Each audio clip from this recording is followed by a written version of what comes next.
Assalamu alaikum. So previously we talked about distributed cognition. Now this time let's dive into the details of social cognition, situated action and activities. These were the previous slides. So social cognition. The social portion of distributed cognition is concerned with how social connections create systems that can together accomplish tasks. So for example, you and your friend sitting in the passenger seat together form a system capable of navigating to a new destination without a GPS. But social cognition is not only concerned with how social relationships combine to accomplish tasks. It's also concerned with the cognitive underpinning of social interactions themselves. It's interested in how perception, memory, and learning relate to social phenomena. As interface designers, though, why do we care? Well, in case you haven't noticed, one of the most common applications of interface design today involves social media. Everything is becoming social. Facebook tries to tell you when your friends are already nearby. Coursera tries to connect you with the other students working on the same material as you. Video games are increasingly trying to convince you to share your achievements and highlights with your friends. And yet, oftentimes, our interfaces are at odds with how we really think about social interaction. Designing for this well involves understanding the cognitive underpinnings of social relationships. My gaming application, for example, has a feature for finding my real life friends and then communicating to them by gaming habits. But really, I probably don't want them to know how much I might play video games. If I come unprepared for recording the lecture, I certainly don't want anyone to know it was because I was playing Call of Duty for 6 hours last night. So if we are going to design interfaces that integrate with social interactions, we have to understand how social interactions actually work. So an understanding of social cognition is very important if that's the direction you want to take. So let's see a design challenge of the same which we have discussed so far. Let's talk about challenge of designing for social relationships. I like to play video games. I am friends with people from work, so it's natural that I might want to play games with people from work. But at the same time, my relationship with people from work isn't purely social. If they see I am playing a game, maybe they'll say, "Hey, Sundar got some free time. I should ask him to help me out with something." Or if they see I spend a lot of time playing video games, maybe they more generally say, "Hey, Sundar got plenty of time to take on a new task." How do we design a social video gaming system that nonetheless protects against these kinds of perceptions? Take a moment, think about it, and let me know in the comment section or in the Google Classroom.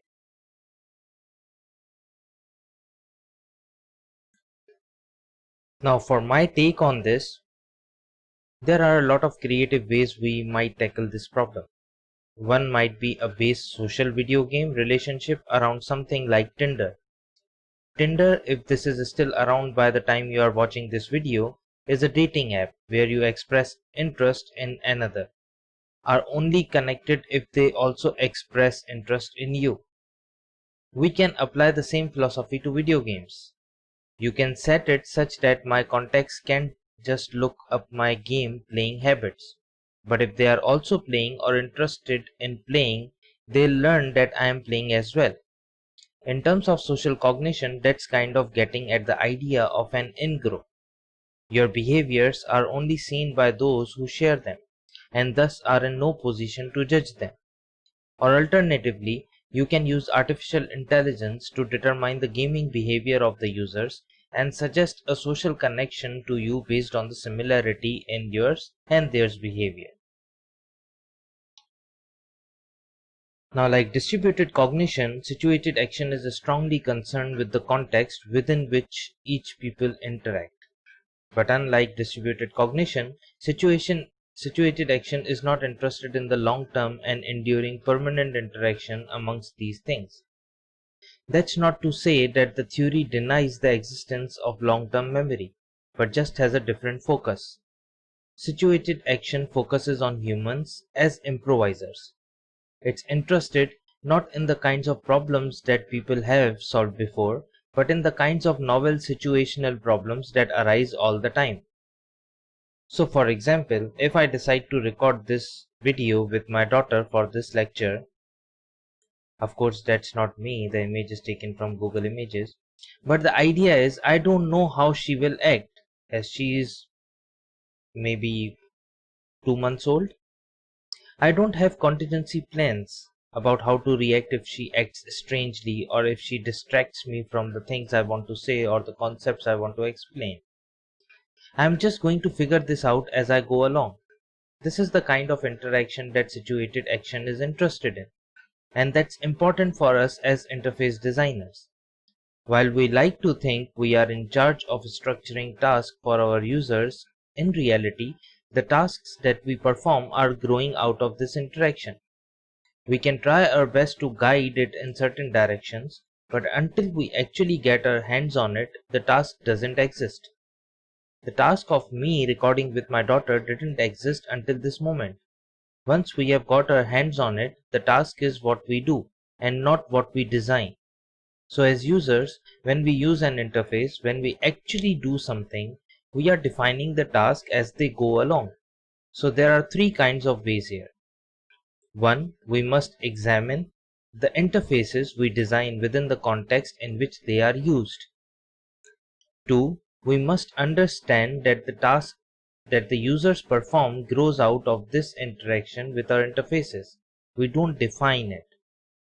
And three, we can try to structure it as much as we can, but until users get started, the task itself doesn't exist. Once they get started, they play a significant role in defining the task. Now, situated action gives us valuable lens to examine issues of memory. We mentioned in our lessons on memory and on design principles that recognition is easier than recall. People have an easier time recognizing the right answer or option when they see it, rather than recalling it from scratch. That's in part because memory is so context dependent. Recognition provides the necessary context to identify the right option. Relying on recall means there's little context to cue the right answer to the user's memory. Now I encountered an interesting example of the value of situated action a little while ago. My friend just had surgery, and so I would often go over to help him out with things. And every time I would go over, he'd have 4 or 5 favors to ask me. Inevitably, I would forget a couple of those favors and have to be reminded, but he would always remember. Why was he so much better able to remember the favors than me? Does he just have a better memory? He didn't make a list, not the one I am aware of at least. He didn't write them down or anything like that. So the distributed cognition perspective doesn't find an external memory being used or anything like that. My hypothesis from the perspective of situated action is that he has the context behind the tasks. He knows why they need to be done. He knows what will happen if they aren't. For him, they are part of a broader narrative. For me, they are items on a list. I have no context for why they are there, or what would happen if they are undone. For him, they are easy to remember because they are situated in a larger context. For me, they are difficult because they are isolated. Now, there is this book, Plans and Situated Actions, by Lucy Suchman, which was published in 1985. Plans and Situated Actions is the seminal book on the philosophy of situated action. The book is a detailed comparison between two views of human action. The first view, she writes, highlights the organization insignificance of action as derived from plans. This is the model we very often adopt when developing interfaces. Users make plans and users carry out those plans. But Suchman then introduces a second view as well. In this view, people simply act in the world, and plans are what we derive from those actions. Instead of plans dictating actions, plans are interpretations of actions. What this means for us as an interface designers is that rather than assuming the user has a plan in mind that they are actively carrying out, we might consider viewing only their immediate interaction with the current screen instead. In other words, forget the history of actions that led the user to a certain screen and ask just, once they are here, how do they know what to do next? Later in the book, Lucy Suchman specifically touches on communication between humans and machines. There's a lot more depth here as well. The key takeaway for us is to focus on the resources available to the user at any given time. But I do recommend reading the book and this chapter for more insights. Now the third aspect is activity theory, which is a massive and well-developed set of theories regarding interaction between various pieces of an activity. The theory as a whole is so complex that you could teach an entire class on it alone. It predates HCI. And in fact, activity theory is one of the first places the idea of interacting through an interface actually came from. In our conversations about HCI though, there are three main contributions of activity theory that I'd like you to come away with. First, when we discuss designing tasks and completing tasks through an interface, we risk missing a key component. Why? We could jump straight to designing the task, but why is the user completing the task in the first place? That can have significant implications for our design. Now, activity theory generalizes a unit of analysis from the task to the activity. We are not just interested in what they are doing, but why they are doing it, and what it means to them. Our designs will be different, for example, if users are using a system because they are required to or because they choose to. Notice how this is similar to our discussion of distributed cognition as well. In distributed cognition, we were generalizing the unit of analysis from a person to a system of people and artifacts. Here, we are generalizing the unit of analysis from a task to an activity surrounding a task. In both ways, we are zooming out on the task and the design space.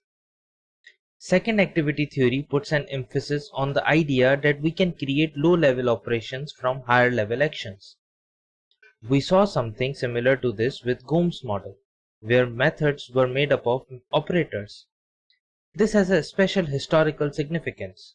Before activity theory and similar theories reached HCI in the 1980s, HCI was largely concerned with minute things, like how quickly a person can click a button or type in a command. Activity theory helped us zoom out from those low-level interactions, those low-level operators, to general user needs at the action or the activity levels. And third, activity theory points out that actions by the user can actually move up and down this hierarchy.